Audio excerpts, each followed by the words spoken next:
बच्चों राम राम, कैसे हो सभी? आई होप आप सभी बहुत अच्छे होंगे और अपनी लाइफ में बहुत बढ़िया कर रहे होंगे। क्लास 11th के बच्चों के लिए जो चैप्टर चल रहा था cell the unit of life, उसका तीसरा लेक्चर लेकर के आज मैं आपके सामने आ गया हूँ।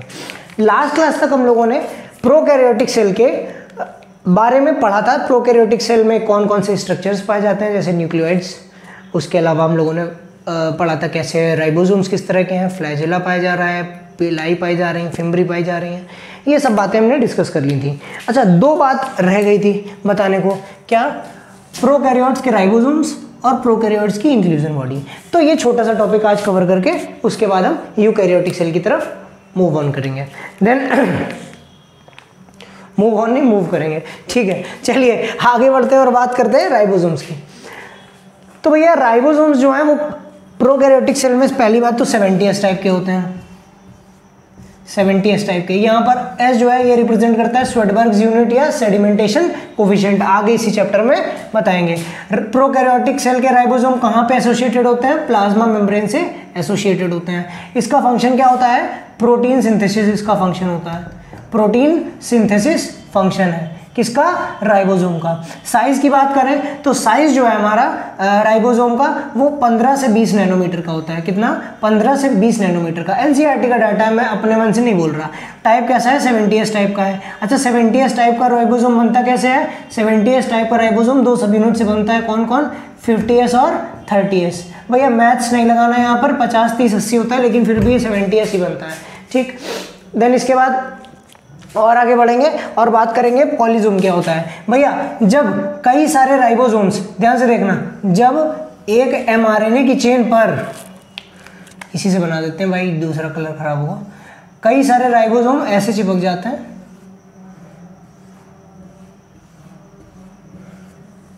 ठीक। तो इस चेन को हम क्या बोलते हैं? पॉलीसोम बोलते हैं। क्या बोलते हैं? पॉलीसोम बोलते हैं या पॉलीराइबोसोम बोलते हैं। ये क्यों बनती है? ये mRNA है, mRNA, और ये है राइबोसोम, ठीक। पॉलीसोम की डेफिनेशन क्या है? When several ribosomes attach on a single chain of mRNA, that structure is called as polysome और पॉलीराइबोसोम। इसके बाद बात करेंगे इंक्लूजन बॉडीज की। अच्छा देखिए, प्लांट में, प्लांट बोल रहे हैं, प्रोकैरियोटिक सेल में आपके पास ऐसे स्ट्रक्चर्स जो फूड स्टोरेज या रिजर्व मटेरियल को स्टोर करने के काम आते हैं, उनको क्या बोलते हैं? इंक्लूजन बॉडीज बोलते हैं। ये कई टाइप्स के हो सकते हैं। फॉस्फेट ग्रेन्यूल्स हो सकते हैं, साइनोफाइसिन ग्रेन्यूल्स हो सकते हैं, ग्लाइकोजन स्टोर्ड फूड मटेरियल है तो ग्लाइकोजन ग्रेन्यूल्स हो सकते हैं, और गैस वैक्यूल्स भी हो सकते हैं। गैस वैक्यूल्स कहाँ पाए जाएंगे? गैस वैक्यूल्स कहाँ पाए जाएंगे? गैस वैक्यूल्स कहाँ पाए जाएंगे? नहीं बता पा रहे हो? हम बताते हैं। गैस वैक्यूल्स कहाँ पर पाए जाएंगे? गैस का मतलब है ऑक्सीजन गैस, ऑक्सीजन या फिर कोई भी फोटोसिंथेसिस के बाद प्रोड्यूस गैस। फोटोसिंथेसिस में हमेशा ऑक्सीजन ही नहीं प्रोड्यूस होती, सल्फर बैक्टीरिया सल्फर भी प्रोड्यूस करते हैं। देन बात करेंगे गैस वैक्यूल्स में क्या पाया जाएगा?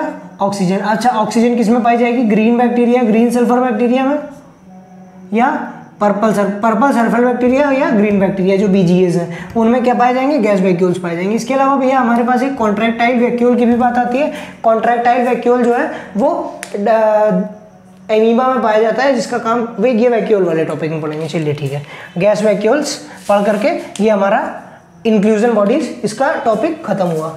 इसके बाद इसको मिटा देते हैं और प्लाज्मा मेम्ब्रेन के बारे में अपनी स्टडी शुरू करते हैं। यहाँ तक कोई समस्या, कोई परेशानी?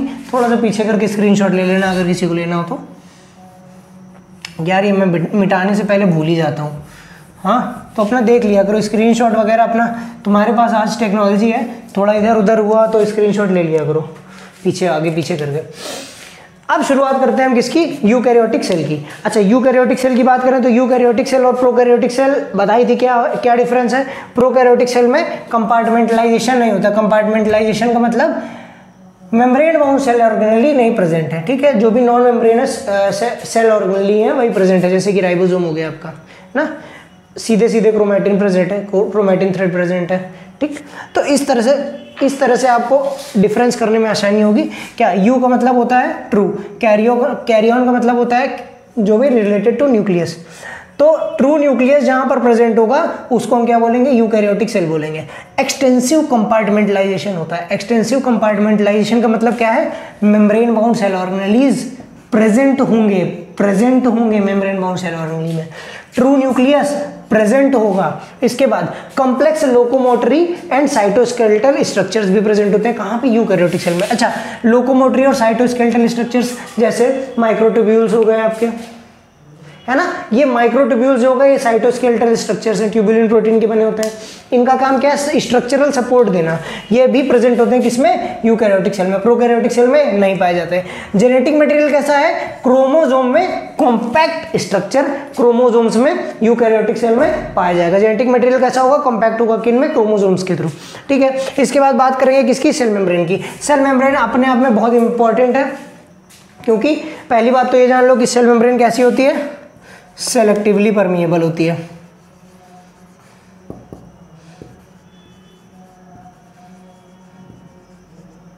सेलेक्टिवली परमिएबल होती है। ये वो अमीर लड़की है जो अपने पास, ये रानी मक्खी मान लो, ये रानी मक्खी है सेल मेम्ब्रेन, जो अपने पास उसी ड्रोन को भटकने देगी जो सबसे ताकतवर होगा, या उसी को एंट्री देगी सेल मेम्ब्रेन जिसको, जो वांछनीय है, जिसको वो चाहती है एंट्री देना, अदरवाइज नहीं देगी। ठीक है, देन इसके बाद आगे बढ़ते हैं और बात करेंगे प्लाज्मा मेम्ब्रेन के स्ट्रक्चर के बारे में।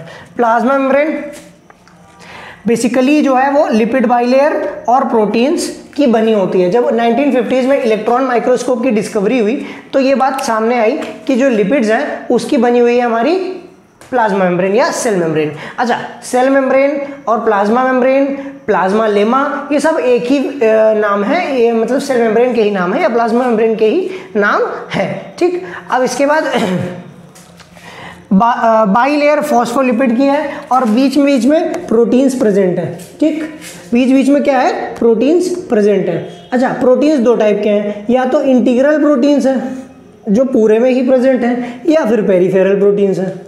ठीक है, आइए ये हमने आपको चित्र बना दिया, अब इसकी जरा लेबलिंग कर लेते हैं। भैया ऐसा ही डिनोशन देना चाहिए, वैसा जो एनसीईआरटी दिया है वो तो समझ में भी नहीं आता है डायग्राम। ये देखिए आपका, ये क्या पूरे देखिए अच्छा से बनाई कैसे ये हमने है, जैसे मान लीजिए कि ये सेल मेम्ब्रेन ऐसे चली आ रही, किसी एक सेल की ये सेल मेम्ब्रेन है, तो इसको ऐसा काटा है और ये आपको सेक्शन दिखा रहा है। ठीक, तो ये देखिए ये क्या पूरे में इंटैक्ट है, पूरी लेयर में इंटैक्ट है दोनों लेयर में, जो लिपिड की दो लेयर्स हैं क्या उसमें पूरे में इंटैक्ट है, नहीं, केवल किनारे। तो ये क्या हुआ, हमारा पेरिफेरल प्रोटीन हुआ।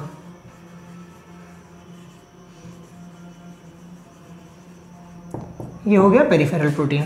देन इसके बाद ये जो है, ये आप देख रहे हैं, ये शुगर चेन है।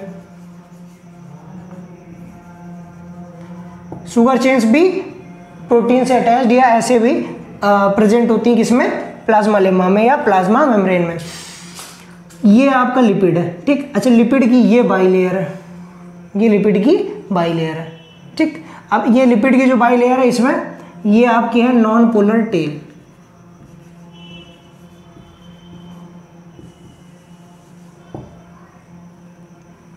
और ये है आपका पोलर हेड। ये है नॉन पोलर टेल, ऐसे बना दे रहा हूँ समझने में आसानी होगी, और ये है आपका पोलर हेड। और ये जो प्रोटीन देख रहे हैं ये आपकी कैसी है, इंटीग्रल प्रोटीन है।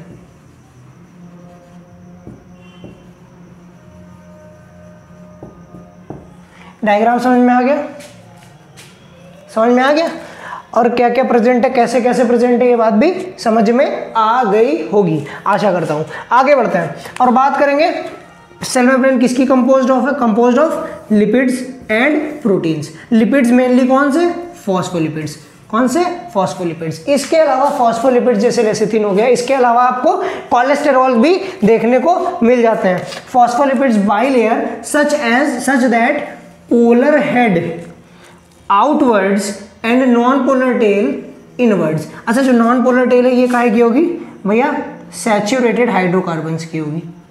एनसीईआरटी की बात है भाई, मैंने अपने आप से नहीं बता रहा, सैचुरेटेड हाइड्रोकार्बन्स की होगी। साफ साफ लिख दें क्या हाइड्रोकार्बन, हाँ याद ना रहे भैया, HC क्या है, कार्बन्स, सैचुरेटेड हाइड्रोकार्बन्स की नॉन पोलर टेल होगी। देन इसके अलावा कोलेस्टेरॉल प्रेजेंट है, प्रोटीन्स प्रेजेंट है, कार्बोहाइड्रेट्स प्रेजेंट है, किसमें, हमारे प्लाज्मा मेम्ब्रेन में। प्रोटीन कैसे, दो टाइप के, कौन कौन, पेरिफेरल और इंटीग्रल, ये दो टाइप के प्रोटीन्स प्रेजेंट हैं। अच्छा, अब इसके बाद एनसीईआरटी एक डेटा देती है किसकी, इरेथ्रोसाइट में, इरेथ्रोसाइट की प्लाज्मा मेम्ब्रेन में प्रोटीन्स का अमाउंट कितना है और लिपिड्स का अमाउंट कितना है। चलिए बात करते हैं, प्रोटीन्स का अमाउंट कितना है, 52% है, ऐसे ही याद रखना, प्रोटीन्स का अमाउंट कितना है, 52% है, और लिपिड्स का अमाउंट कितना है, 40% है। ठीक, ये बात यहां तक समझ में आ गई, कोई दिक्कत, कोई परेशानी, एक बार जरा स्क्रीनशॉट ले लेंगे।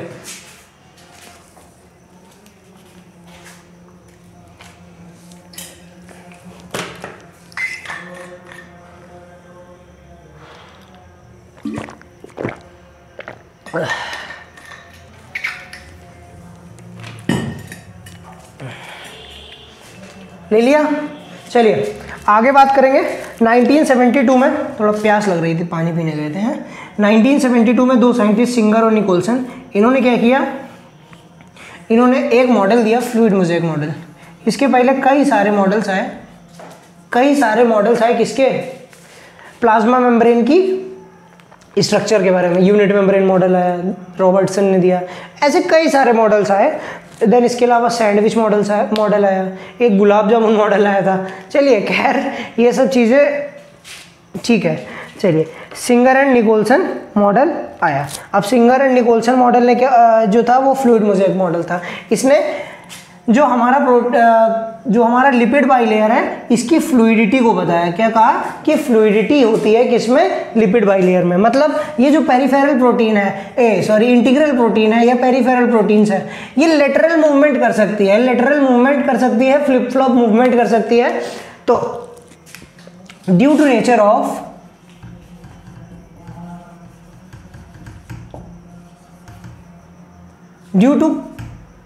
Quasi fluid nature of, quasi fluid nature of, quasi का मतलब होता है कंप्लीट नहीं लेकिन हाँ थोड़ा सा, nature of lipid,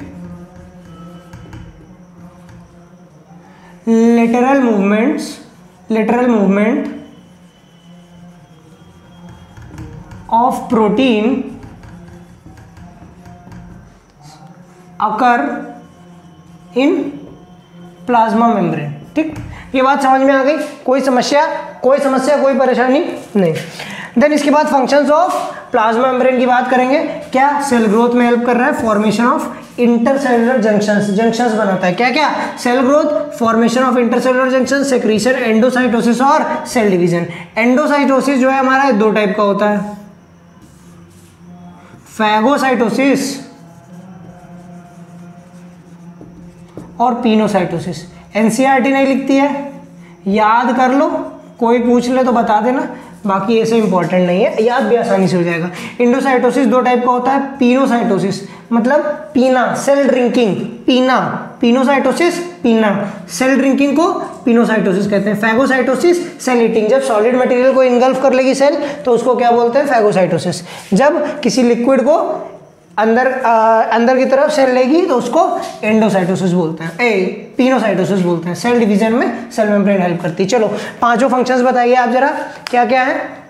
cell growth, इसके अलावा इंटरसेलुलर जंक्शन फॉर्मेशन, इसके अलावा सेक्रीशन, इसके अलावा एंडोसाइटोसिस, इसके अलावा सेल डिवीजन। ठीक है, पांचों फंक्शंस हो गए। इसके बाद भैया ट्रांसपोर्ट की बात करेंगे।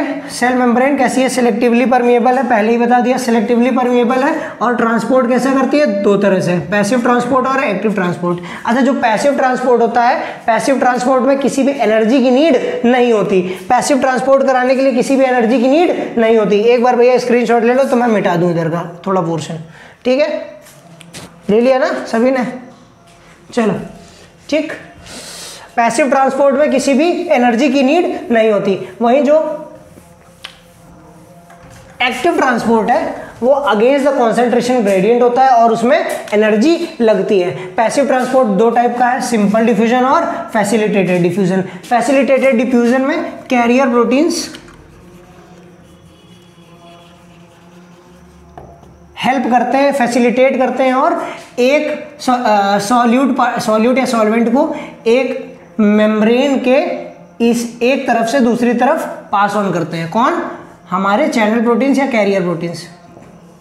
ठीक, ये हो गई हमारी फैसिलिटेटेड डिफ्यूजन। अच्छा, एक्टिव ट्रांसपोर्ट जो है, एक्टिव ट्रांसपोर्ट भी कैरियर प्रोटीन्स या चैनल प्रोटीन्स के थ्रू ही होता है, बट यहां पर क्या है, अगेंस्ट द कंसंट्रेशन ग्रेडियंट होता है। वैसे तो from high concentration to low concentration कोई भी चीज जाती है। अच्छा, अब यहां पर क्या है, जैसे मान लो यहां पर सॉल्यूट का कंसंट्रेशन कम है, यहां पर सॉल्यूट का कंसंट्रेशन ज्यादा है, लेकिन still against the concentration gradient जब किसी चीज को लेकर के जाना है तो हम वहां पर एक्टिव ट्रांसपोर्ट की हेल्प लेते हैं, चैनल प्रोटीन्स की हेल्प लेते हैं। यहां पर एटीपी खर्चा होती है, एनर्जी देनी पड़ती है, चूंकि हम अगेंस्ट द कंसंट्रेशन ग्रेडियंट कोई काम करवा रहे हैं। ठीक है, तो ये 3 तरीके के आपको बता दिए गए डिफ्यूजन जो प्लाज्मा मेम्ब्रेन के थ्रू होते हैं। एग्जांपल दिया है सोडियम पोटेशियम पंप, एनसीईआरटी दिया है, मैं अपने आप से नहीं बता रहा। सेल वॉल की बात करेंगे, यहां तक कोई दिक्कत कोई परेशानी? सेल वॉल की डिस्कवरी की थी हमारे रॉबर्ट हुक साहब ने डिस्कवरी की थी। अच्छा, सेल वॉल का काम क्या है? वो ये 4 फंक्शन दिए हैं। क्या? शेप होल्ड करना,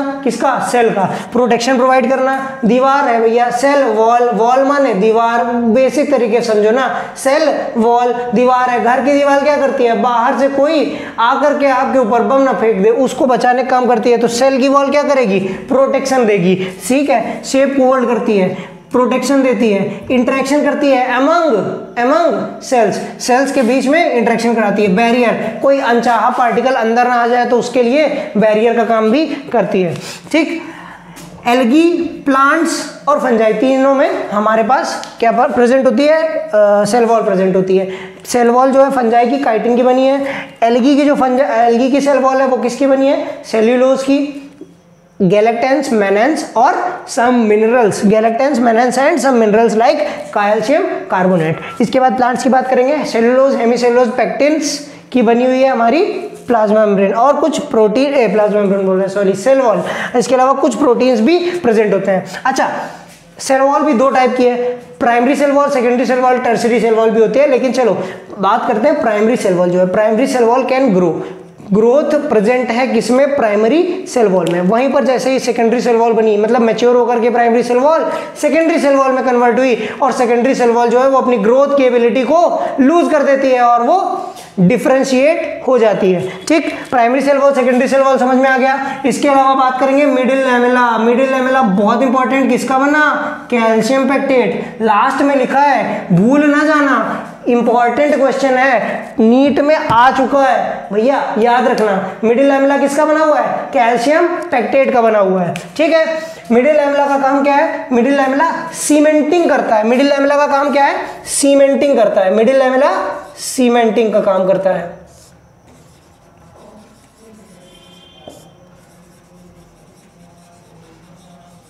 मिडिल लैमेला सीमेंटिंग का काम करता है। ठीक है, बात समझ में आ गई? कोई दिक्कत, कोई परेशानी, कोई समस्या नहीं? आज की वीडियो में इतना ही। तो भैया इतने प्यार से ये टॉपिक समझाया है, शेयर करो, लाइक दो, सब्सक्राइब करो। कोई स्क्रीनशॉट लेना चाहता हो तो स्क्रीनशॉट ले लो। ठीक है, डन, थैंक यू, जय श्री राम, राधे राधे।